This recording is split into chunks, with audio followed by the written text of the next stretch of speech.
ஏசாயா 66 அதிகாரம் 10 முதல் 14 வரைக்கும் உள்ள வசனங்கள் வாசிக்கலாமா? எருசலேமை நேசிக்கிற நீங்கள் எல்லாரும் அவளோடே கூட சந்தோஷப்பட்டு அவளை குறித்து களி கூறுங்கள்.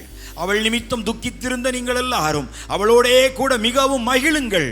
நீங்கள் அவளுடைய ஆறுதல்களின் முளைப்பாலை உண்டு திருப்தியாகி நீங்கள் சூப்பி குடித்து அவளுடைய மகிமையின் பிரகாசத்தினால் மன மகிழ்ச்சியாகுங்கள். கர்த்தர் சொல்லுகிறது என்னவென்றால், இதோ நான் சமாதானத்தை ஒரு நதியைப் போலவும் ஜாதிகளின் மகிமையை புரண்டு ஓடுகிற ஆற்றைப் போலவும் அவையிடமாய் பாயும்படி செய்கிறேன்.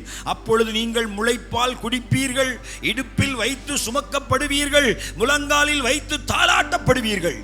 ஒருவனை அவன் தாய் தேற்றுவது போல நான் உங்களை தேற்றுவேன். நீங்கள் எருசலேமிலே தேற்றப்படுவீர்கள். நீங்கள் அதை காணும்போது உங்கள் இருதயம் மகிழ்ந்து உங்கள் எலும்புகள் பசும் புல்லை போல செழிக்கும். அப்பொழுது கர்த்தருடைய ஊழியக்காரரிடத்தில் அவருடைய கரமும் அவருடைய சத்துருக்களிடத்தில் அவருடைய சினமும் அறியப்படும். அல்லேலூயா. தீர்க்கதரிசியாகிய ஏசாயா தன்னுடைய தீர்க்க தரிசனத்துல இவனமான வார்த்தைகளை சொல்லுகிறார். எருசலேமை நேசிக்கிற நீங்கள் எல்லாரும் அவளோடே கூட சந்தோஷப்பட்டு அவளை குறித்து துக்கித்திருந்த நீங்கள் எல்லாரும் அவள் நிமித்தம் அவளோடு கூட மகிழுங்கள். அல்லேலூயா. எருசலேமை குறித்து துக்கமாயிருந்தீர்களா? நான் போன வாரம் உங்களுக்கு சொல்லி கொடுத்தேன், இந்த சபைதான் எருசலேம். எருசலேம் ஒரு பெண்ணுக்கு ஒப்பனையாக சொல்லப்பட்டிருக்கிறாள்.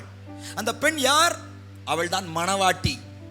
போன வாரம் மணவாட்டியா இருந்தவள் இந்த வாரம் என்ன ஆகிறாள்? தாயாய் மாறுகிறாள். அல்லேலூயா. ஆமா, ஸ்தோத்திரம். ஒரு மணவாட்டி எப்பொழுது தாயாய் மாற முடியும்? எப்பொழுது அவள் பிள்ளைகளை பெற்றெடுக்கிறாளோ அப்பொழுது அவள் தாயாய் மாறுகிறாள். அல்லேலூயா, ஸ்தோத்திரம். கல்யாணம் முடிச்சா மணவாட்டி, பிள்ளையை பெற்றா தாய். ஸ்தோத்திரம். ஆண்டவர் சொல்றாரு, எருசலேமை குறித்து துக்கமாயிருந்தீங்க, வருத்தமாயிருந்தீங்க. ஆண்டவர் சொல்றார், எருசலேமை குறித்து துக்கமாயிருந்த நீங்கள் எல்லாரும் மகிழ்ச்சியாய் சந்தோஷமாய் இருக்கும்படியான ஒரு காலம் வருகிறது. ஏனென்றால் ஒருவனை அவன் தாய் தேற்றுவது போல நான் உங்களை தேற்றுவேன். நீங்கள் எருசலேமிலே தேற்றப்படுவீர்கள். அல்லேலூயா. எருசலேமை ஒரு சபையாய் காட்டிய தீர்க்கதரிசி அதற்கு பின்வரும் வசனங்கள்ல எருசலேமை ஒரு தாயை போல காட்டுகிறார். எருசலேம் நமக்கு என்னவா இருக்குது? தாயா இருக்கிறது. எருசலேம் நமக்கு தாயா இருக்கிறது. நாம எப்படி இருக்கணுமா? ஸ்தோத்திரம். அந்த தாய்க்கு பிள்ளைகளா இருக்கணுமா? எருசலேமின் பிள்ளைகளா இருக்க கர்த்தர் நம்மிடத்தில் எதிர்பார்க்கிறார். அல்லேலூயா. நீங்க ஸ்தோத்திரம் வேதத்தை ஆராய்ந்து பார்ப்பீங்கன்னா வேதத்தில் 2 மலைகள் முக்கியமான மலைகளா இருக்கு. ஒன்று சீனாய் மலை, இன்னொன்று சியோன் மலை. ஒன்று சீனாய் மலை. சீனாய் மலை சிலவற்றை பிறப்பித்தது, சியோன் மலையும் சிலவற்றை பிறப்பித்தது. இந்த 2 மலைகளுமே தாய்க்கு ஒப்பனையாக இருக்கிறது என்று அப்போஸ்தலனாகிய பவுல் சொல்லுகிறார். நீங்க கலாத்தியர் 4 அதிகாரத்தில் வாசிப்பீங்கன்னா இந்த 2 மலைகளையும் அப்போஸ்தலனாகிய பவுல் தாய்க்கு சமமான மலைகளாக குறிப்பிடுகிறார். கலாத்தியர் 4 அதிகாரத்தில் முழுசு நீங்க வாசித்தீங்கன்னா 2 மலைகளை குறித்து சொல்லப்பட்டிருக்கிறது. ஒன்று சீனாய் மலை, இன்னொன்று சியோன் மலை. குறிப்பா சொல்லணும்னா 22ஆம் வசனத்திலிருந்து 31ஆம் வசனம் வரைக்கும் குறிச்சுக்கோங்க. கலாத்தியர் 4:22 31 வரைக்கும் குறித்து கொண்டு நீங்க வீட்டில் போய் படிச்சீங்கன்னா அங்கே 2 மலைகளை குறித்து அப்போஸ்தலனாகிய பவுல் ஒரு வெளிப்பாடு சொல்றார். எந்த மலைகள் எல்லாம் சொல்லுங்க பாப்போம்? சீனாய் மலை, சியோன் மலை. சீனாய், சியோன். இந்த 2 மலைகளும் 2 தாய்க்கு ஒப்பனையா இருக்கிறார்கள். இதுல நீங்க எந்த தாய் பிள்ளைகள்ங்கிறத இன்னைக்கு என்ன செய்யணும்? கண்டுபிடிக்கணும். 2 மலைகள், 2 தாய்மார்கள், 2 விதமான பிள்ளைகள். ஸ்தோத்திரம். திரும்ப சொல்றேன், 2 மலைகள், 2 தாய்கள், 2 விதமான பிள்ளைகள். ஸ்தோத்திரம். நீங்க வாசிங்க பார்ப்போம். 4ஆம் அதிகாரம் 26ஆம் வசனத்தை வாசிங்க. கலாத்தியர் 4:26. யாராவது ஒருத்தர் வாசிங்க. மேலான எருசலேமே மேலான எருசலேமோ சுயாதீனம் உள்ளவள் அவளே நாம் எல்லாருக்கும் தாயானவள். அல்லேலூயா. ஆமா, இந்த கலாத்தியர் 4:26 எவ்வளவு அழகா சொல்லுது பாருங்க. மேலான எருசலேமையும் சுயாதீனம் உள்ளவள் அவளே நாம் எல்லாருக்கும். அப்ப எருசலேம் நமக்கு எல்லாருக்கும் என்னவாக இருக்கிறாள்? தாயாக இருக்கிறாள். உங்க எல்லாருக்கும் தெரியும், எருசலேம் ஒரு நகரம், எருசலேம் ஒரு பட்டணம். அங்கே தேவன் உலாவினார், அங்கே தேவன் வாசம் பண்ணினார். தேவன் வாசம் பண்ணுவதற்காக தேவன் தெரிந்து கொண்ட ஒரு நகரம்தான் எருசலேம் என்று சொல்லி, அங்கே தேவன் உலாவினார், வாசம் பண்ணினார். எருசலேமை கர்த்தர் ஆசீர்வதித்தார். 147ஆம் சங்கீதத்தில் எருசலேமை கட்டினார். கர்த்தர் எருசலேமை கட்டுகிறார். பழைய ஏற்பாட்டு காலத்தில் எருசலேமை கட்டினவர். புதிய ஏற்பாட்டு காலத்தில் இந்த கல்லின் மேல் என் சபையை கட்டுவேன். புதிய ஏற்பாட்டு காலத்தில் சபையை கட்டுறாரு. பழைய ஏற்பாட்டு காலத்தில் எருசலேமை கட்டுகிறார். எருசலேம் அன்றைக்கு தேவனுடைய நகரமாக இருந்தது. சபை இன்றைக்கு தேவன் உலாவுகிற ஸ்தலமாக இருக்கிறது. அல்லேலூயா.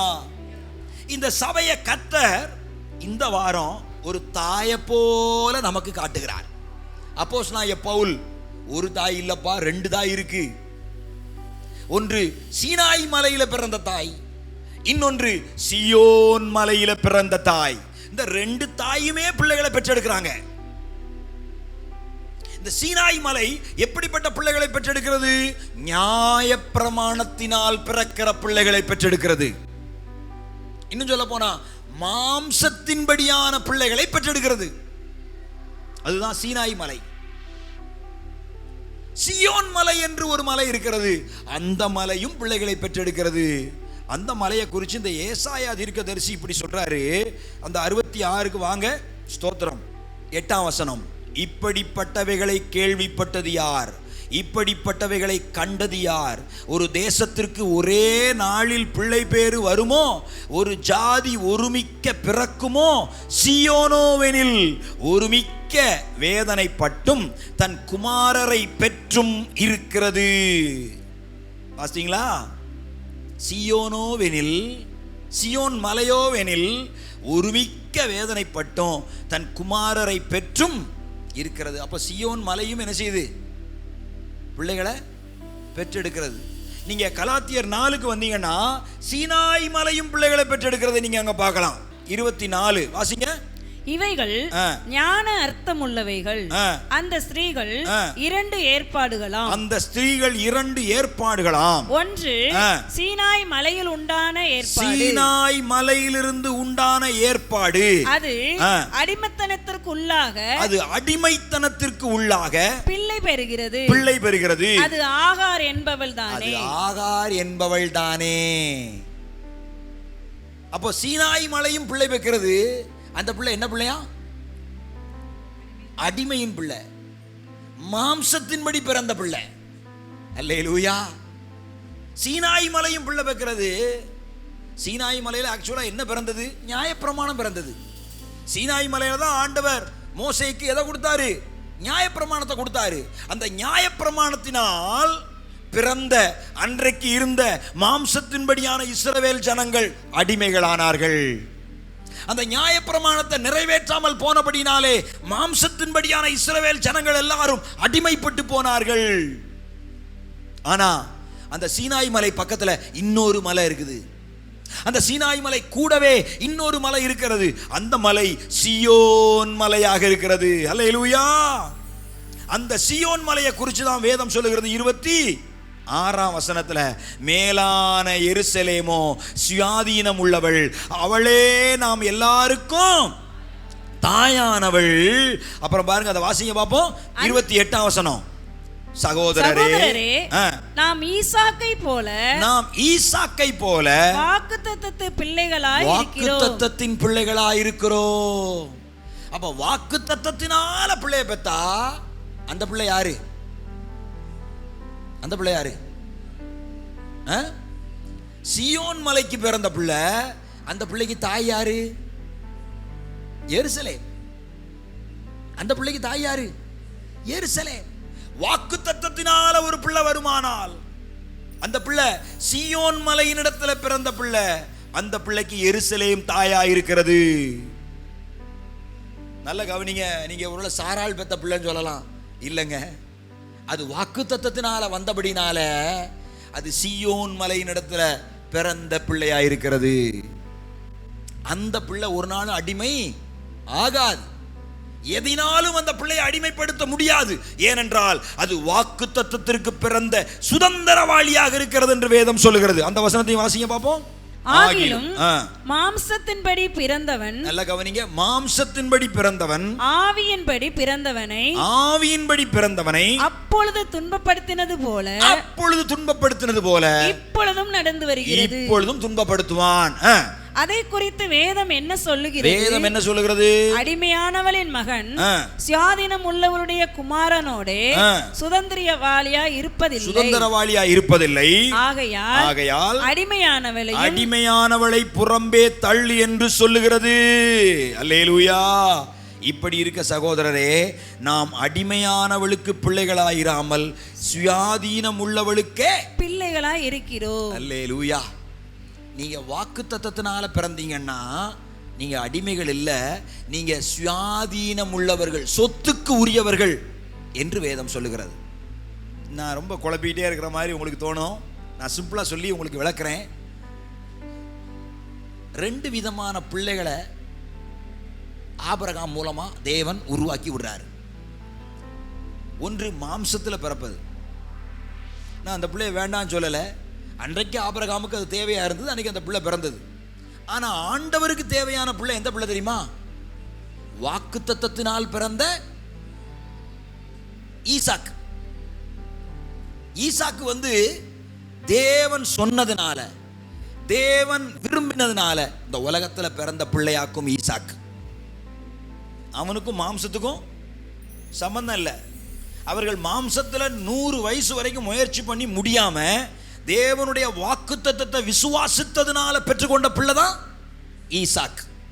ஆனால் தேவன் விரும்பினாரோ இல்லையோ, ஆபிரகாம் விரும்பினதுனால பெத்த பிள்ளை. ஆபிரகாம் விரும்பினாரோ இல்லையோ, சாராள் விரும்பினதுனால உண்டான பிள்ளை யாரு? இஸ்மவேல். ஆகார் பெத்தது. இந்த ஆகார் பெத்த பிள்ளைய கர்த்தர் புறக்கணிச்சிரல, அதையும் நான் ஆசீர்வதிப்பேன் என்று சொல்லுகிறார்.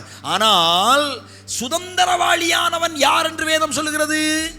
வாக்குத்தத்தத்தின்படி பிறந்த ஈசாக். உண்மையான ஆசீர்வாதத்துக்குரிய பிள்ளைகள் யாரா தெரியுமா? நீங்க ஆவிக்குரிய பிள்ளைகளாக யாரை பெற்றெடுக்கிறீங்களோ அவங்க தான் உண்மையாகவே பரலோகம் வரைக்கும் உங்களுக்கு பிள்ளைகளாக பின்பற்றி வரக்கூடியவர்களாக இருக்கிறார்கள். நீங்க இந்த ஊர்ல 10 பிள்ளை பெக்கலாம், 20 பிள்ளை கூட பெற்றுக்கோங்க. ஆனா பரலோகம் வரும்போது இத்தனை பிள்ளைகளை பெற்றதுனால உனக்கு வீரத்தாயின்னு என்ன செய்ய போறது இல்லை, பட்டம் கொடுக்க போறது இல்லை. ரஷ்யாவில் 6 பிள்ளைகள் பெற்றாலே அவங்கள வீரத்தாய் என்று கொண்டாடுகிறார்களாம். ஆனால் இந்த உலகத்தில் நம்ம இந்தியாவிலேயே வேற எந்த நாட்டிலையும் நீங்கள் எத்தனை பிள்ளைகளை மாம்சத்தின்படி பெற்று போட்டாலும் உங்களுக்கு பாடுதான். ஆனால் வாக்குத்தத்தத்தின்படி சுவிசேஷத்தை சொல்லி ஆவிக்குரிய பிள்ளைகளை பெற்றெடுப்பீங்கன்னா அந்த ஆவிக்குரிய பிள்ளைகளுடைய கணக்கு பரலோகம் வரைக்கும் போய் பரலோகம் உங்களை கனப்படுத்தும் அளவுக்கு இந்த பூமியில உங்களை சுதந்திரவாளியாய் மாற்றுவதற்கு, பரலோகத்தை சுதந்திரிக்கிற நபராய் மாற்றுவதற்கு அந்த சீயோன் மலையின் பிள்ளைகள் ஆசீர்வாதமாய் இருப்பார்கள். பரலோகம் வரைக்கும் உங்களுக்கு பேர் சொல்ற பிள்ளை எந்த பிள்ளை தான்? ஆவிக்குரிய பிள்ளை தான், வாக்குத்தத்தத்தின்படி பிறந்த பிள்ளை தான். இது தெரியாம போச்சே, ஆமா இப்ப சொல்லிட்டோம்ல, இனிமே பாப்போமே. நீங்க மாம்சத்தின்படி கல்யாணம் முடிச்சு எத்தனை பிள்ளை பெற்றாலும், நான் என் வாயால ஒன்றும் சொல்லலை, நல்லா இருங்க பிள்ளை குட்டிகள், என் பிள்ளை எல்லாம் என் பிள்ளை என் பிள்ளை என் பிள்ளை. என் பிள்ளைக்கு நான் வீடு கட்ட வேண்டாமா, என் பிள்ளைக்கு நான் நகை சேர்க்க வேண்டாமா, என் பிள்ளைக்கு நான் சட்டை எடுக்க பட்டு எடுத்து கொடுக்க வேண்டாமா, நான் அதை செய்ய வேண்டாமா இதை செய்ய வேண்டாம், தின்னு திணிச்சு அது உங்கள் மேல உண்டான ஒரு கண்ணி. பிள்ளைகளுக்காகவே வாழ்ந்து வாழ்ந்து வாயை கட்டி வயிற்ற கட்டி சேர்த்து அதுக்கு ஒரு நாள் உன்னை தூக்கி போட்டு மிதிக்கிற அன்னைக்கு, ஐயோ இந்த பிள்ளைகளை பெற்று நம்ம இந்த பாடுபட்டு வளர்த்து எதுக்கு அப்படின்னு உணரும் அன்னைக்கு உன்னால ஒன்றும் செய்ய முடியாது. சம்பாதிச்சதை பூரா அவங்க கையில் கொடுத்துட்டு அதை பூரா ஆளதுக்கு வேற ஒருத்தி வருவா. அதை ரொம்ப வீராப்பு பேசுனீங்கன்னா எவ்வளோ ஒருத்தி வருவா,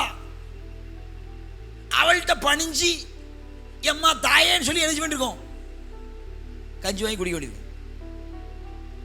இந்த உலகத்தினுடைய நீதி. ஆனால் ஆவிக்குரிய பிள்ளைகளை பெற்றெடுத்தீங்கன்னு வச்சுக்கோங்களேன், நான் உண்மையிலே நிதானிச்சு சொல்றேன், ஸ்தோத்திரம், இந்த உலகத்திலையும் நம்மளை நல்லா பார்த்து நடத்துவதற்கு அந்த ஆவிக்குரிய பிள்ளைகள் எப்பொழுதும் ஆயத்தமாக இருப்பார்கள். நீங்க சொத்து கொடுத்தாதான் உன்னை பாப்பேன்னு ஆவிக்குரிய பிள்ளைகள் சொல்ல மாட்டார்கள். மாத்திரமல்ல, பரலோகத்திலையும் அந்த ஆவிக்குரிய பிள்ளைகள் தான் கணக்கில் இருந்து பரலோகத்தில் நீங்க மிகுந்த பலனை பெற்றுக்கொள்வதற்கு உதவியாக இருப்பார்கள். பாஸ்டர் இதை முதல்லயே சொல்லியிருந்தா நான் கல்யாணமே முடிக்காம இருந்திருப்பேன். பாஸ்டர் மோவர கட்ட எனக்கு தெரியாது உன்னைய பத்தி. எனக்கு சில சொல்றத கேட்டிருக்கேன். கல்யாணம் முடிச்சு 2 பிள்ளை 3 பிள்ளை பார்த்து நான் அப்பமே கல்யாணம் முடிக்காம அப்படியே பேர் தான் நல்லா இருந்திருக்கமே. நான் வேண்டான்னு சொல்லல. இப்பமாவது வாக்குத்தத்தத்தினாலே பிள்ளைகளை பெற்றெடுக்கிற எருசலேமாக மாறிவிடு. கர்த்தருக்காக வாழ்ந்தா பிரயோஜனம். அவங்க வந்து ஊழியத்துக்கு ஒப்பு கொடுத்து அவர்களும் ஆவிக்குரிய பிள்ளைகளை பெற்றெடுக்கிறவர்களாக இருந்தால் ஒரு புண்ணியம். இல்லைன்னா அந்த உலகத்தில் பெற்றது பூரா வேஸ்ட். எழுதி வச்சுக்கோ. என்ன இப்படி பேசுறாரு, அப்படிதான் பேசுவேன் நான். நீ பெத்து தருதலையா ஊர்ல உலகத்தில் அலைய விட்டன்னா அதுக்கு நீ என்ன செய்யாமலே இருந்துக்கலாம், பேராமலே இருந்துக்கலாம். கீழ்ப்படியாம அடங்காம தருதலையா மோசம் பண்ணி தீமை செஞ்சுக்கிட்டு உன்னை அலையுதுன்னா, நான் சொல்றேன், ஆவிக்குரிய பிள்ளைகளை பெற்றெடுப்பது அதை விட 100 மடங்கு ஆசீர்வாதம், பலன், நன்மை. ஞாபகம் சொல்ல மாட்டிய. உங்களுக்கு கொஞ்சம் கோபமாக தான் இருக்கும், என் மேல வருத்தமாக தான் இருக்கும். ஆனா அதுதான் சத்தியம். சத்தியத்தை சொல்லும்போது அது கசக்க தான் செய்யும், அது வலிக்க தான் செய்யும். என் மேல நீங்க வருத்தப்பட்டாலும் பரவாயில்ல. இன்று முதல் உங்களுடைய கவனம் ஆவிக்குரிய பிள்ளைகளின் பக்கமாக என்ன செய்வதாக, திரும்புவதாக. சீனாய் மலையிலே பெற்ற பிள்ளைகள் அவள் நியாயப்பிரமாணத்தை நிறைவேற்றுகிறவர்களாக இருந்து, ஸ்தோத்திரம், தேவனுடைய நீதியை அவமாக்கினார்கள். ஆனால் சீயோன் மலையிலே பிறந்தவர்கள், எருசலேமினிடத்திலே பிறந்தவர்கள் வாக்குத்தத்தம் உள்ள பிள்ளைகளானபடினாலே பரலோகத்துக்கு போனாலும் அவர்கள் சுயாதீனம் உள்ளவர்களாக, சொத்துக்கு அதிபதிகளாக, தேவனுடைய ஆசீர்வாதங்களுக்கு உரியவர்களாக மாறி நாம பரலோகத்துக்கு போனதுக்கு அப்புறமும் நமக்கு பலன் கொடுக்கிறவர்களாக இருந்தார்கள்.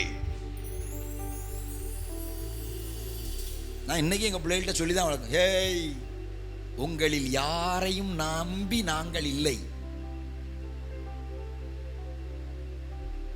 நீங்க உழைப்பீங்க, நீங்க கொடுப்பீங்க, நீங்க எங்களை காப்பாத்துவீங்க. கர்த்தரை நம்பி இருக்கிறோம்.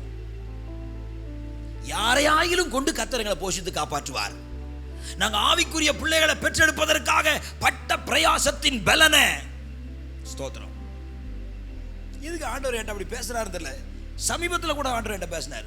இப்போ ஒரு வாரத்துக்குள்ள கூட, நான் உன்னை முதிர் வயதிலும் உன்னை தாங்குவேன் அப்படி என்கிட்ட பேசினார். அது நான் ஒன்றும் என் முதிர் வயதை குறித்து ரொம்ப கலங்கக்கூடிய ஆள் இல்லை தான். ஆனாலும் சும்மா ஆண்டவர் என்கிட்ட வந்து, இந்த ஆபிரகாம் எவ்வளோ தைரியமான ஆளாக இருந்தாலும் பயப்படாதே அப்படின்னு சொல்லுவார். அதே மாதிரி என்கிட்ட வந்து சொல்லுவார், நான் உன் முதிர் வயதில் நான் உன்னை தாங்குவேன். ஏன்னா என் நம்பிக்கையை நான் அவர் மேலே வச்சிருக்கிறேங்கிறத கர்த்தர் அறிந்திருக்கிறார். சம்பளத்தை எடுத்து இந்த கீபோர்டு ஒன்று வாங்கி கொடுத்தா, நான் அடுத்து துட்டு இல்லை அப்படின்னு சொல்லி யோசித்தா, இந்த ஃபால் சீலிங் போடுறதுக்கு இப்போ துட்டு அனுப்பியிருக்கா.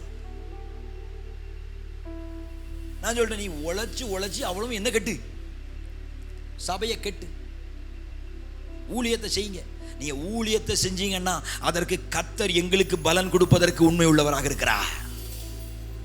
நம்முடைய பிள்ளைகளுடைய சம்பாத்தியம் சபைகளை கட்டி எழுப்புவதற்கு காரணமாய் மாறட்டும்.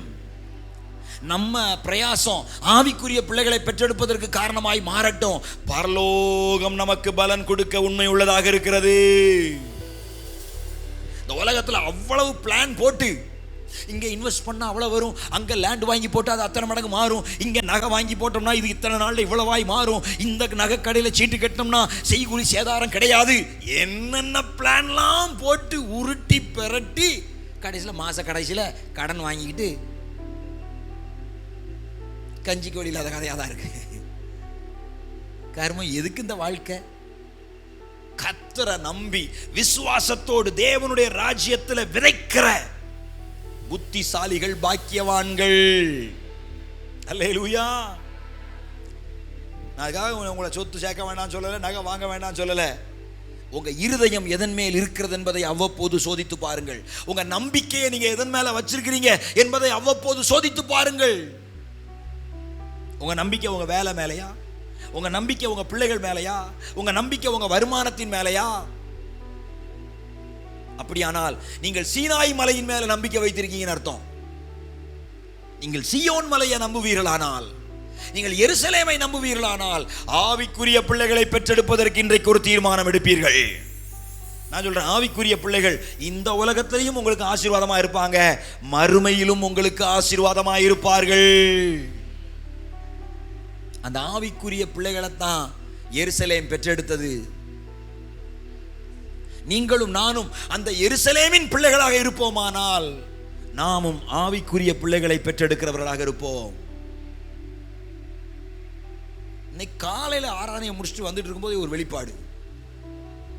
ஒரு மனுஷன் ஆத்துமாதாயம் பண்ணணும், சபை கட்டணும் அப்படின்னே ஓடுறான்னா அவன் ஆண்டவர் ஆசீர்வதிக்கிற விதமே வித்தியாசமா இருக்கு. எத்தனை சங்கீதம்? 122:6 வாசிங்க. எருசலேமின் சமாதானத்துக்காக வேண்டிக் கொள்ளுங்கள். சரி. உன்னை நேசிக்கிறவர்கள், எருசலேமை நேசிக்கிறவர்கள் சுகித்திருப்பார்களாக. எருசலேம் தான் சபைன்னு சொன்னேன். ஒரு ஆள் சபையை நேசிச்சாம்னா, ஒருத்தி சபையை நேசிப்பாள் என்றால் அவர்கள் எப்படி இருப்பார்களாம்? சுகித்திருப்பார்களாம். அப்ப அப்படி பிளேட்டை மாத்துறேன். ஒருத்தன் சபையை வெறுக்கிறான், ஒருத்தன் சபைக்கு விரோதமா நிலையா நிற்கிறான், ஒருத்தன் சபையை உடைக்கிறான் அப்படின்னா விளங்க மாட்டானா? சரி, அப்படி விளங்காத பையன் ஒரு நாள் ரட்சிக்கப்பட்டான், பைபிளை தூக்கிக்கிட்டு ஊழியத்துக்கு போறான். அவனுடைய பெயர் அப்போஸ்தலனாகிய பவுல். அதுக்கப்புறம் நிறைய சபைகளை கட்டுகிறான். ஆனாலும் கர்த்தர் அவனை போட்டு வெளுக்கார், தொலிய உரிக்கார். சில நேரங்களில் குத்துதே கொடைதேன் துடிக்கான்.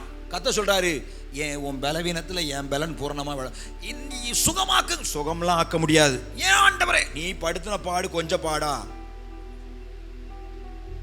நீ வேற யாரையும் படுத்திருந்தா பரவாயில்ல, நீ எதை படுத்திட்ட? சபையை படுத்திட்ட. நீ சபையை துன்பப்படுத்தினால உன்னை ரட்சித்தேன், நீ ஊழியம் செய்கிற, இப்ப நிறைய சபையை கட்டுற. ஆனாலும் இந்த உலகத்தில் உனக்கு கொடுக்க வேண்டியதை நான் கொடுத்து தான் தீர்வேன். உன்னை சுகமாக்க என்னால் முடியும், ஆனாலும் நான் என்ன செய்ய மாட்டேன்? சுகமாக்க மாட்டேன். கொஞ்சம் வழியிலே இரு. நீ பைபிள் படித்தாலும், நீ ஜெபம் பண்ணாலும். எனக்கு இப்படி ஒரு வெளிப்பாடு இன்னைக்கு காலைல நான் சொல்கிறேன், எதுக்கு விரோதமாக எழும்பினாலும், எதுக்கு விரோதமாக எழும்பிடக்கூடாது. எதுக்கு விரோதமாக எழும்பினாலும் சபைக்கு விரோதமாக என்ன செய்ய வேண்டாம். நான் சொல்கிறேன், எருசலேமுக்கு விரோதமாக என்ன செய்ய வேண்டாம்? எழும்ப வேண்டாம். சபைக்கு விரோதமா பேச வேண்டாம். எருசலேமே, உன்னை நான் மறந்தா என் வலது கை தன் தொழில மறக்கட்டும். நம்ம அந்த பயங்கரத்துக்குள்ள கைய போட வேண்டாம். ஏன்னா கர்த்தர் எருசலேமை நேசிக்கிறார். உன்னால முடிஞ்சா எருசலேமை கட்டு. உன் கையால எருசலேமை நேசியாத, இடிக்காத. கணவன் மனைவி 2 பேரும் வந்து என்கிட்ட அழுதாங்க. நாங்கள் 2 பேரும் மருந்தை குடிச்சு அந்த சபைக்குள்ளே சாக போகிறோம். இன்னும் பாஸ்டர் இப்படி சொல்கிறீங்க? நான் ஊழியத்துக்கு வந்த புதுசு 2000. இன்னும் பாஸ்டர் இப்படி சொல்கிறீங்க? ஆமாம், நானும் பாஸ்டமாக மருந்து குடிச்சிட்டு சாக போகிறோம். என்னதான் பிரச்சனை? எங்களுக்கு இவ்வளவு கடன், இந்த கடனோட எங்களால் வாழ முடியல. நான் ஒரு பேக்லாண்டு, இப்பவும் பேக்லாண்டு தான். இவங்களை கோயம்புத்தூர் கூட்டிட்டு போய் நம்ம ஐயாட்ட அறிமுகப்படுத்தி மாதம் 5000 ரூபா, 2000 மாதம் 5000 ரூபான்னா அவங்களுடைய வட்டி கடன் எல்லாம் கட்டி தீர்ற மாதிரி ஏற்பாடு பண்ணி அந்த சபையை காப்பாற்றி அவங்க ஊழியம் செய்கிறதுக்காக அவங்களுக்கு எல்லாம் ஏற்பாடு பண்ணி கொடுத்தேன். ஆனால் ஒரு நேரம் வந்தது, ஒரு காலம் வந்தது. ஆக்சுவலாக அந்த சபையினுடைய பத்திரம் எல்லாத்தையும் கொண்டு போய் நம்ம ஸ்தாபனத்தில் கொடுத்து தான் அவங்க அந்த சபையை காப்பாற்றுறதுக்காக எல்லா வேலையும் செஞ்சாங்க. கடைசியில் ஒரு நாள் எப்படி செஞ்சாங்களோ தெரில, எனக்கும் தெரியாமல் அங்கே ஸ்தாபனத்தையும் தெரியாமல் அந்த பத்திரத்தை என்ன பண்ணிட்டு விட்டாங்க. அங்கேருந்து வாங்கிட்டு வந்து பேருலாம் மாற்றி என்னெல்லாமோ செஞ்சு என்னெல்லாமோ பண்ணாங்க. அப்போ ஸ்தாபனம் சொல்லுது, அவங்க இந்த மாதிரி திருட்டுத்தனம் பண்ணி இப்படிலாம் பண்ணதுனால பிரவீன்குமார் தான் அந்த திருநெல்வேலிக்கு பொறுப்பாக இருக்காரு, நீங்கள் போய் கம்ப்ளைண்ட் கொடுத்து அந்த சபையில் ஒரு பூட்டை போடுங்க அப்படி சொல்கிறாங்க. ஏன்னா ஸ்தாபனம் சொன்னது நான் செய்யணும். நான் உட்காந்து ஜெபம் பண்ணுறேன், ஆண்டவரே நான் தானப்பா இப்படி தப்பாக பண்ணிவிட்டேன், தெரியாமல் பண்ணிவிட்டேன். நாங்கள் செத்து போயிடுவோன்னு சொன்னதுனால கொண்டு போய் கடனை அடைக்கிறதுக்கு பணத்தை வாங்கி கொடுத்தேன். கடைசியில் ஏமாற்றி அந்த பத்திரத்தை வாங்கிட்டு வந்து இவங்க வேற பேரை மாற்றி அந்த சபையை அபகரிக்கிற அளவுக்கு போயிட்டாங்களே. இப்போ இனி ஸ்தாபனம் போய் அந்த சபையை கம்ப்ளைண்ட் பண்ணி பூட்ட சொல்லுதப்பா, நான் என்ன செய்யட்டும் ஆண்டவரே? நான் ஜெபம் பண்ணுறேன், ஆண்டவர் எனக்கு உண்மையிலே ஆண்டவரை நேசிக்கிறார் பாருங்க. மகனே, அநேக சபைகளை திறக்கும்படியாக நான் உன் கையை வச்சிருக்கிறேன், உன் கையால் சபையை பூட்டிடாத.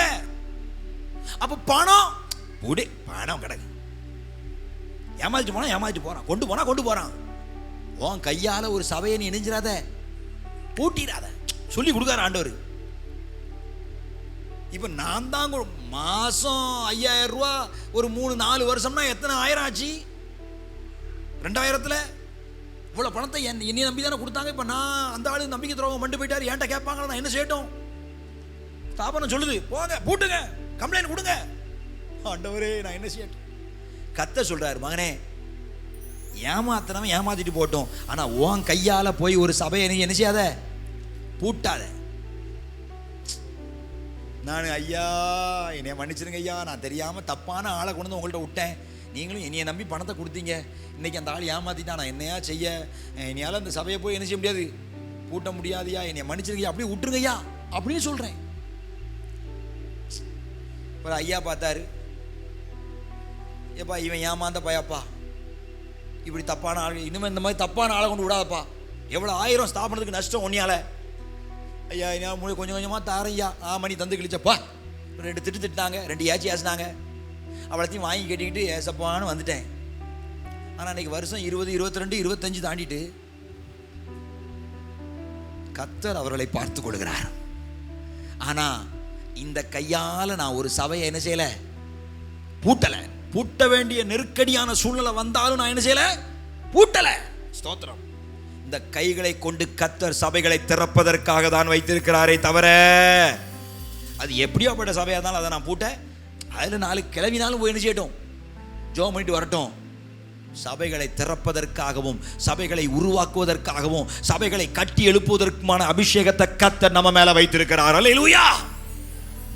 இதை பார்த்து பவுலுக்கே வயிற்று வலியை கொடுத்தாலும் என்னைய வயிற்று வலியை சுகமாக்குகிறவனாக வைப்பாரே தவிர, என்னை பாதுகாத்து நடத்துகிறதுல கர்த்தர் இன்றைக்கு வரைக்கும் உண்மை உள்ளவராக இருக்கிறார். என்னால ஒரு சபை எந்த விதத்திலும் என்ன ஆகக்கூடாது, பாதிக்கப்படக்கூடாது. ஏமாத்தினாங்க, நஷ்டத்தை உண்டாக்குனாங்க, அப்படி பண்ணாங்க, இப்படி பண்ணாங்க, என்ன செய்ய முடியும்? நம்ம எத்தனை ஆயிரங்கள் கொண்டு போயிட்டாங்க, இப்படி சொத்தை கொண்டு போயிட்டானே. வேண்டாம், நம்ம சபையை அடைக்க, நம்ம சபையை இடிக்க சொல்லுங்க. வேண்டாம் வேண்டாம் வேண்டாம். முடிஞ்சா ஒரு சபையை கட்டுவோம், நம்ம வாயின் வார்த்தையினால ஜனங்களை ரட்சிப்புகளை நடத்துவோம். ஜனங்கள் ரட்சிக்கப்பட, ஆசீர்வதிக்கப்பட, சபையிலே சேர்க்கப்பட, ஜனங்கள் உயிர்ப்பிக்கப்பட நம்முடைய வார்த்தைகள், நம்முடைய செயல்கள் உதவியாய் காரணமாய் இருக்கட்டுமே தவிர, சபை இடிக்கப்படுறதுக்கு நம்ம ஒரு நாளும் காரணமாக நினைக்கக்கூடாது. Oh my God. ஒரு பாயிண்ட்டுக்குள்ளே 11. அதே மாதிரிதான் தாய், அதே மாதிரிதான் தாய். தாயாகிய எருசலேம், ஸ்தோத்திரம், நல்லவளோ கெட்டவளோ. பாம்பேல ஒரு சம்பவம், மறுபடியும் ஒரு கதை தான் எனக்கு ஞாபகத்துக்கு வருது. ஒரு தாயை குறித்ததான பயங்கரமான குற்றச்சாட்டை ஒரு பிள்ளையாண்ட அவளுடைய பிள்ளையின் இடத்துல கொண்டு போய் வைக்கிறாங்க. அந்த பையன் சொன்னது தெரியுமா? விடுங்க பாஸ், எங்க அம்மா எங்கள் அம்மாவை பற்றி நீங்கள் யாரும் பேச வேண்டிய அவசியம் இல்லை. எங்கள் அம்மா எப்படி இருந்துட்டு போகிறாங்க, நீங்கள் விடுங்க. ஒரே வார்த்தையில் அடைச்சிட்டான். அவங்க அப்படி இப்படி அப்படி பண்ணுறாங்க இப்படி பண்ணுறாங்க. நிறுத்துங்கப்பா, எங்கள் அம்மாவை பற்றி நீங்கள் பேச வேண்டாம். அது சரியோ தப்போ, உண்மையோ பொய்யோ, அதை பற்றி நீங்கள் பேச வேண்டாம், போங்க. வர எப்படி பிள்ளைகள் பயங்கர கொடூரமான குற்றச்சாட்டுகளை கொண்டு அவனை முடக்குவதற்கு பிரயாசப்படுது ஒரு கூட்டம். அந்த முழு கூட்டத்தை பார்த்து அந்த பையன் பேசின வார்த்தை, நிறுத்துங்க பாஸ், எங்கள் அம்மாவை பற்றி நீங்கள் பேச வேண்டிய அவசியம் இல்லை. அவங்க நல்லவங்கள கெட்டவங்கள எனக்கு அதை பற்றி அக்கறை இல்லை. எங்கள் அம்மா அவங்க, நீங்கள் பேச்ச விடுங்க, நீங்கள் அதை பற்றி பேச வேண்டாம். உலக பிரகாரமான ஒரு தாய்க்காக பிள்ளை இவ்வளவு தூரம் நிப்பான்னு சொன்னா, அந்த எருசலேமை குறித்து அந்த வார்த்தை எப்படி சொல்லுது? மேலான எருசலேம். அந்த எத்தனாவது வசனம் அது? 26. மேலான எருசலேமோ, மேலான எருசலேமோ, சுயாதீனம் உள்ளவள் அவளே நம் எல்லாருக்கும், ரட்சிக்கப்பட்ட நம்ம எல்லாருக்கும் தாயானவள். அவளே நாம் எல்லாருக்கும் தாயானவள். இந்த சபை நம்ம எல்லாருக்கும் தாயானவள். நீங்க சொல்றதுக்கு 1000 குறை இருக்கலாம், 1000 குற்றம் இருக்கலாம், 1000 பலவீனங்கள் இருக்கலாம். அதை பத்தி, அந்த தாயை பத்தி, அந்த எருசலேமை பத்தி பேசுவதற்கு கர்த்தர் எவருக்கும் அனுமதி கொடுக்கல. பேசினவன் பேசிட்டு ரட்சிக்கப்பட்டாலும், உபவாசம் போட்டாலும், ஊழியமே செஞ்சாலும், பெரிய அப்போஸ்தலன் என்று பெயர் பெற்றாலும், முள்ள வச்சு அவனை குத்துவாராம். அந்த அப்போஸ்தலன் ஜெபம் பண்ணி நிறைய பேர் சுகமாவாங்க. அப்ப இந்த அப்போஸ்தலன் கேட்பாரு, ஆண்டவரே என்னை குணமாக்க மாட்டீரா? கர்த்தர் சொல்வார், உன்னை குணமாக்க மாட்டேன். ஏன் ஆண்டவரே எப்படி பண்ணீங்க? நான் பைபிள் தான் சொல்றேன். என் கிருபை உன்னை தாங்கும். அப்ப அந்த வலியோடு தான் இருக்கணுமா? வலியோடு தான் இருக்கணும். இந்த வேதனை என்னால தாங்க முடியும், தாங்கிக்கிறதுக்கு பலன் தாரேன். ஆனா உன்னை என்ன செய்ய மாட்டேன், சுகமாக்க மாட்டேன். ஏன்? ஏன்னா நீ சபையை உடைச்ச, நீ எருசலேமுக்கு விரோதமா பேசின, நீ சபைக்கு தீமை செய்ய பார்த்த. இன்னைக்கு ரட்சிக்கப்பட்டிருக்கலாம், அப்புறம் ஊழியம் செய்யலாம், அப்புறம் பெரிய அப்போஸ்தலனா இருக்கலாம், அப்புறம் வேதத்தை எழுதலாம். நீ எப்பேற்பட்டவனாக இருந்துக்கோ, நீ ஒரு நாள் எருசலேமுக்கு விரோதமாய் நின்றாய், நீ ஒரு நாள் சபைக்கு விரோதமாய் நின்றாய் என்கிறதை கர்த்தர் மனதில் வைத்து கொடுக்க வேண்டியதை கொடுத்து தான் வைக்கிறார். அதனால திருச்சபையே, எருசலேமே ஸ்தோத்திரம். நான் உங்கள்கிட்ட தாழ்மையோடு சொல்லிக்கொள்றது, நீங்க சபையை நேசிச்சு பாருங்க. உங்க தாயின் இடத்துல என்ன குற்றம் குறை இருந்தாலும், அவள் தாய், அவள் எருசலேம். என் குடும்பத்து தம்பியை விட தங்கச்சியை விட எங்கள் அம்மாவை நான் வச்சு பார்த்த ஒரு சின்ன மன திருப்தி எனக்கு இருப்பதற்காய் கர்த்தருக்கு ஸ்தோத்திரம். இதெல்லாம் ஆண்டவரே கொடுக்கிறது. உங்களுக்கு ஒரு தாயை, ஒரு தகப்பனை கர்த்தர் கொடுத்துருப்பாரானால் நல்லபடியா வச்சு பாருங்க. எவ்வளவு முடியுமோ அவங்கள நல்லபடியா சந்தோஷமா வச்சு பாருங்க. எனக்கு தெரியும், ஒரு தாய் அவள் ஒரு நாள் மாமியாரா மாறும்போது அவள் எப்படிலாம் குணக்குவா, எப்படி பேசுவா, எப்படி பேச்ச மாத்துவா, எப்படி டைலாக் விடுவா, எப்படி அவ பாடி லாங்குவேஜ் மாறும், எல்லாத்தையும் நான் உட்கார்ந்து பார்த்த ஆளு. ஆனாலும் ஸ்தோத்திரம், அந்த தாயை, அந்த தகப்பனை கனம் பண்ணுகிறவர்களாக நீங்க இருந்து பாருங்க. குறை சொல்லணும்னா சொல்லிட்டே இருக்கலாம். நீ இன்னைக்கு சொல்ற குறைய நாளைக்கு உன் பேர பிள்ளைகளும் என்ன செய்யும்? நீ சொல்ற அளவுக்கு சொல்லுமோ, உன்னை விட 10 மடங்கு கூட்டி சொல்லுமோ தெரியல. எல்லாத்துக்கும் வயசாகும்ல. எல்லாரும் ஒரு நாள் தாத்தாவாவார்கள், எல்லாரும் ஒரு நாள் பாட்டி ஆகணும் இல்லையா? இன்னைக்கு இருக்கிற தாத்தா, பாட்டி, அப்பா, அம்மா உனக்கு ஓட்ட உடசல்னா, நீ தாத்தா பாட்டி ஆகும்போது ஐயோ.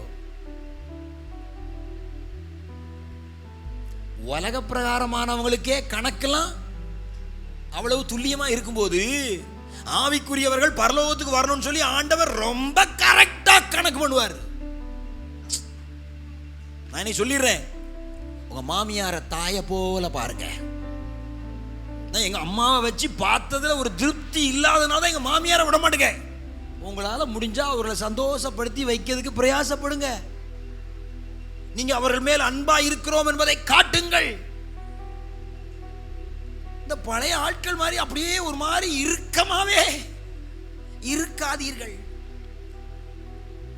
இதே பலிபீடத்துல ஒரு ஞாயிற்றுக்கிழமை எங்க அம்மா மரித்த செய்தியை மனசுல வச்சுக்கிட்டே நான் பிரசங்கம் பண்ணேன். காலைல 7:15 எங்க அம்மா இறந்துட்டாங்கிற செய்தி வருது. 8:30 மணி ஆறாவதுல அந்த செய்தியை மனசுக்குள்ள வச்சுக்கிட்டே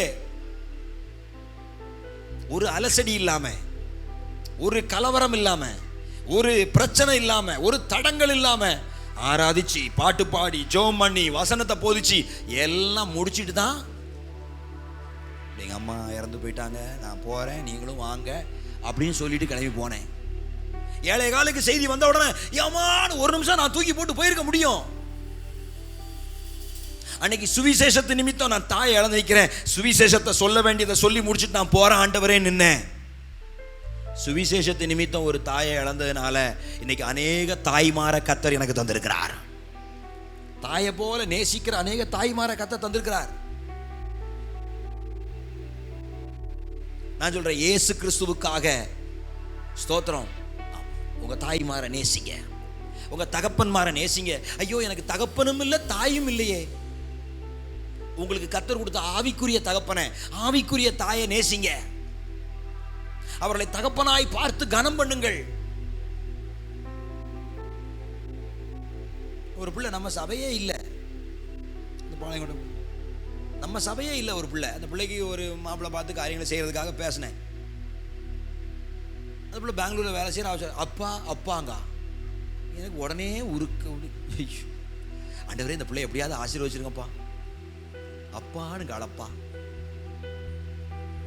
நல்ல அப்பான்ட்டாலேங்கிறதுக்காக மெனகிட்டு நான் மாப்பிள்ளைய பல்ல பிடிச்சி பார்க்கணுமே இப்படி சொல்லிட்டாலே. அப்போ நம்மளை அப்படி மெனகிட்டு காரை தூக்கிக்கிட்டு போய் மாப்பிள்ளைய பிரிக்கி பார்த்து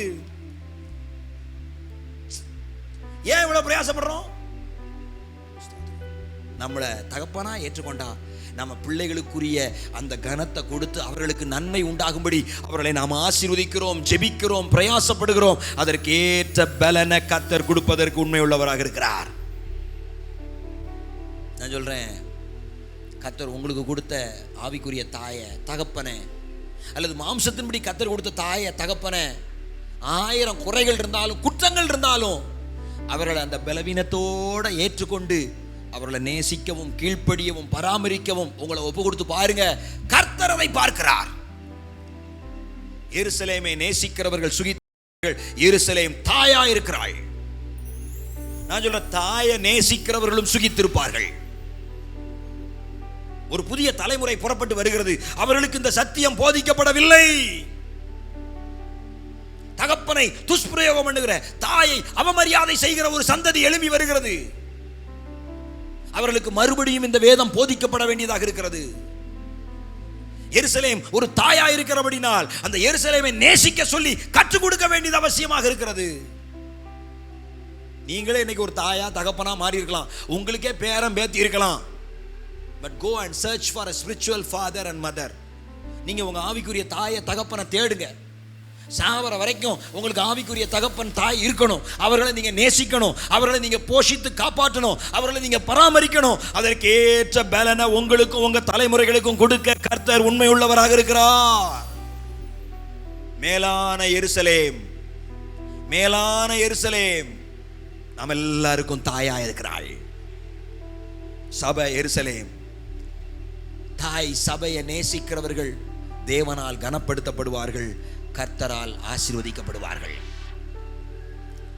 சபைக்கு விரோதமா வந்தவன், அடிச்சவன், பிடிச்சவன், சண்டை போட்டவன், அவன் பெரிய அப்போஸ்தலனாவே மாறினாலும், சுகமாக்குகிற வல்லமை கர்த்தருக்கு இருந்தாலும் அவர் சுகமாக்குவதில்லை. இந்த உலகத்தில் அவனை போட்டு எடுக்க வேண்டிய இடத்துல போட்டு தான் எடுக்காரு, உருட்ட வேண்டிய இடத்துல உருட்டி தான் எடுக்காரு. சபைக்கு விரோதமா சொல்லிருக்காருல, பரிசுத்த ஆவிக்கு விரோதமா பேசின வார்த்தை இம்மையிலும் மறுமையிலும் மன்னிக்கப்படாது. சில விஷயம்லாம் அப்படி இருக்குங்க, சொல்லி கொடுக்காதனால சபைக்கு தெரியல. இன்னைக்கு ஆவியானவர் இந்த சபைக்கு சொல்லி கொடுக்கிறாரு, நீ சபையை நேசிச்சு பாரு, உன்னை, உன் தலைமுறைய, உன் சந்ததியை நான் ஆசீர்வதிப்பேன். இல்ல இல்ல, சபையில் அவ்வளவு ஓட்டம் இருக்கு, உடசல் இருக்கு, உன் தாயிட்ட 1000 ஓட்டம் இருந்தாலும், உன் தகப்பன்ட்ட 1000 உடசல் இருந்தாலும் அதை பேசுவதற்கு கர்த்தர் உன்னை அழைக்கல. கர்த்தர் நம்மளை ஒரு சபையில் வச்சிருக்காரு. நான் அந்த சபைக்கு உண்மையா இருப்பேன், நான் அந்த சபையை நேசிப்பேன். அந்த 10ஆம் வசனத்தை வாசியை நம்ம முடிச்சிருவோம். எருசலேமை நேசிக்கிற நீங்கள் எல்லாரும், எருசலேமை நேசிக்கிற நீங்கள் எல்லாரும் அவளோட கூட சந்தோஷப்பட்டு, அவளும் சந்தோஷப்படுவா, அவளோட கூட நீங்களும் சந்தோஷப்பட்டு அவளை குறித்து களி கூறுங்கள். அந்த எருசலேம் என்கிற தாயை குறித்து களி கூறுங்கள். அவள் நிமித்தம் துக்கித்திருந்த நீங்கள் எல்லாரும் அவளோடு கூட மிகவும் மகிழுங்கள். 13ஆம் வசனம், ஒருவனை அவன் தாய் தேற்றுவது போல நான் உங்களை தேற்றுவேன், நீங்கள் எருசலேமிலே தேற்றப்படுவீர்கள். நீங்க எப்படி தாயினால தேற்றப்படுறீங்களோ அப்படி எருசலேம்னால தேற்றப்படுவீங்க. ஏன் தெரியுமா? கர்த்தர் தாய்க்கும் தகப்பனுக்கும் இவ்வளவு பெரிய கிரெடிட்டை கொடுத்து வச்சிருக்காரு. சரீர பிரகாரமான தாய் தகப்பனுக்கே இவ்வளவு கிரெடிட்னா, ஆவிக்குரிய தாய் தகப்பன் உங்களை பரலோகம் வரைக்கும் கொண்டு போய் சேர்க்கக்கூடியவர்கள் எவ்வளவு கிரெடிட்டை கர்த்தர் கொடுத்து வச்சிருப்பாரு. ஏன் தெரியுமா? ஆக்சுவலா நீங்க எல்லாருமே சின்ன பிள்ளையா இருக்கும் போதே செத்துருக்கணும். தண்ணிக்குள்ள விழுந்து, தெருவில் அடிபட்டு, மண்டை உடஞ்சி, அப்படிலாம் சாகாம உங்களை இன்னைக்கு உயிரோட காப்பாத்தி வச்சிருக்கிறது யாரு? யாரு? யாரு? உங்க தாயும் உங்க தகப்பனும். கர்த்தர் உங்களை காப்பாத்தினாரு. போற ஸ்பிரிட்ல இருக்கக்கூடாது. ரோட்ல அலையும் போது, ஒரு பஸ் உள்ள ஓடும் போது, அது பஸ்ல உட்கார்ந்துருக்கும் போது பிரேக் அடிச்சு குப்புற விழும்போது, சின்ன பிள்ளைகளா இருக்கும் போது, தெரியாம ரோட்ல எதையோ செடியை பறிச்சு தின்னு வாயால வயிற்றால கிடக்கும் போது, ராமுழிச்சு பகல் முழிச்சு உன்னை பாதுகாத்து இன்னைக்கு வரைக்கும் உன்னை உயிர் கொடுத்து வைத்திருப்பதற்கு கர்த்தர் உன் தாயவும் தகப்பனை தான் செஞ்சாரு, பயன்படுத்தினார். ஆமாவா இல்லையா? அப்படி உங்களை பாதுகாத்து வளர்த்து வாழ்மையாக்கி தோளுக்கு மேல தலைக்கு மேல வளர்ந்ததுக்கு அப்புறம் நான் என் வாயால சொல்லல. ஆமா, தேவையில்லாத துஷ்பிரயோகமான வார்த்தைகளை எல்லாம் நம்ம அப்படி தாய்க்கு விரோதமா தகப்பனுக்கு விரோதமா நினைச்சக்கூடாது, பேசக்கூடாது. அடிக்க கை ஓங்குவது மகா மோசமான காரியம், தீமையான பாதிப்புகள். அதெல்லாம் குறித்து நான் பிரசங்கம் பண்ணணும். எனக்கு ஒரு நாள் கிடைச்சதுன்னா நான் ஒரு நாள் ஃபுல்லா உட்கார்ந்து உங்களுக்கு பேசுவேன்.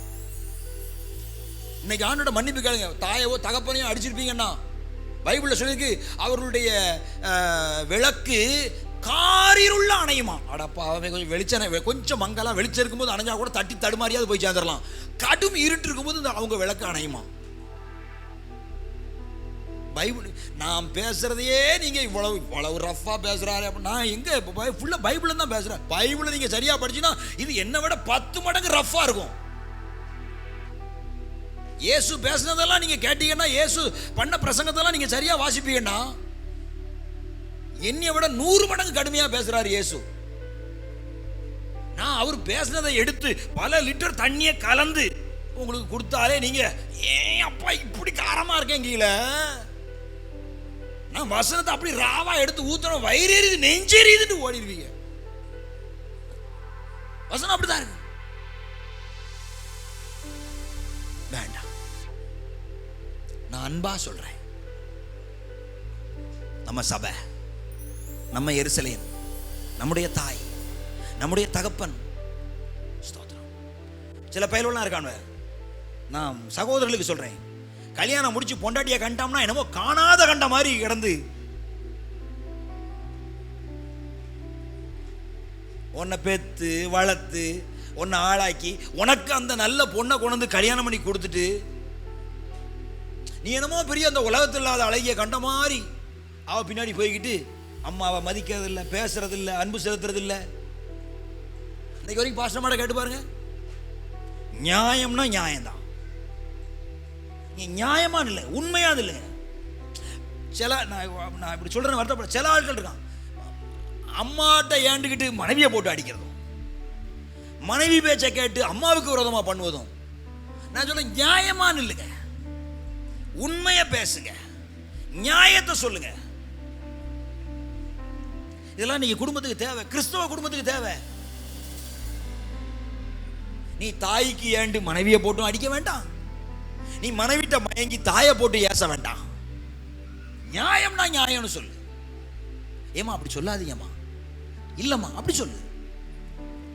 இவ அவன் விஷத்தை கலக்கிறாளா, ஏய் இனி பெத்து வளர்த்தவங்கடி அமைதியாரு அப்படின்னு இவ்வளவு அடங்க. நீங்க எல்லாரும் உங்க அம்மாவை நேசிக்கிறது போல உங்க மாமியாரை நேசிக்க முடியுமா? ஒரு பாக்ஸ் கேக் வாங்கிட்டு உங்க மாமியாரை போய் பாருங்க, அவங்கள பார்த்து ஒரு ஸ்மைல் பண்ணுங்க, அவங்க தான் முழிப்பாங்க, அத்தை அப்படின்னு கூப்பிடுங்க. நான் இதில் ரொம்ப பாதிக்கப்பட்டிருக்கேன். நான் ஒரு நாள் எங்கள் அத்தைகிட்ட போய் என்னையும் உங்கள் பிள்ளை மாதிரி நினச்சிக்கோங்க, நீ என்னன்னாலும் மருமா நீ மகனாக முடியான்ட்டாங்க. நான் அப்படி பாதிக்கப்பட்டு வந்தவன். என்னைய மகனாக ஏற்றுக்கோங்கன்னு போனேன். அவங்க சொல்ல நீ என்னைக்குனாலும் மருமகன் தானே, மகனாக முடியுமா அப்படின்னு. நான் என்னமோ அவங்க சொத்துக்கு போய் கேட்ட மாதிரி நினச்சாங்களோ என்னவோ தெரில. இதனால சொன்ன வார்த்தையை நம்ம மறக்க முடியாது இல்லையா? பொய்யெல்லாம் சொல்லலை, இந்த பைபிளை தொட்டு சொல்கிறேன். மகன்லாம் வர முடியாது, மருமகன் தான். ஐயையோ, நானும் எப்படியாவது மகன் ஆயிரலான்னு பார்க்குறேன்.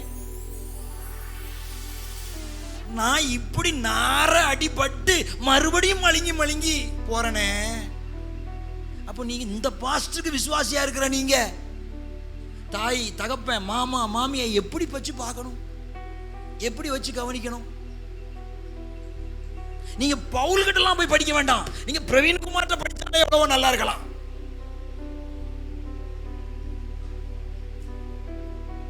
இன்னைக்கு கொஞ்சம் உங்களுக்கு வருத்தமாக தான் இருக்கும்.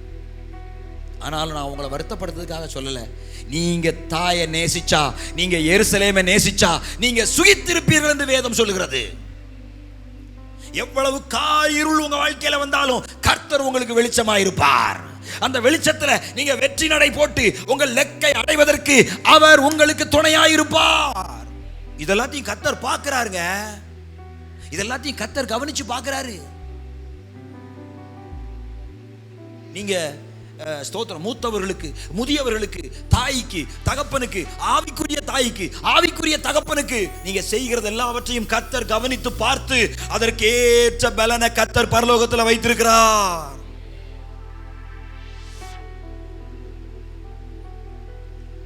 இந்த ஃபேமிலி ரிலேஷனை பத்தி பேசினாலே எனக்கு அப்படியே ரொம்ப டென்ஷன் ஆகுது.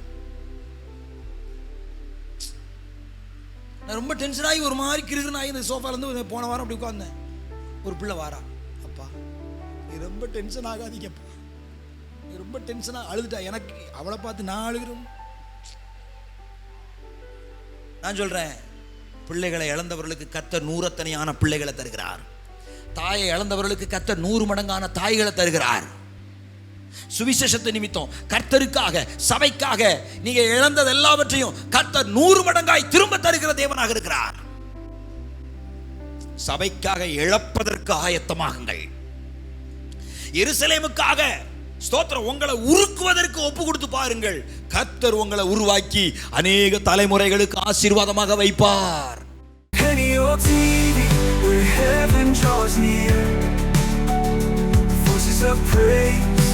Casting out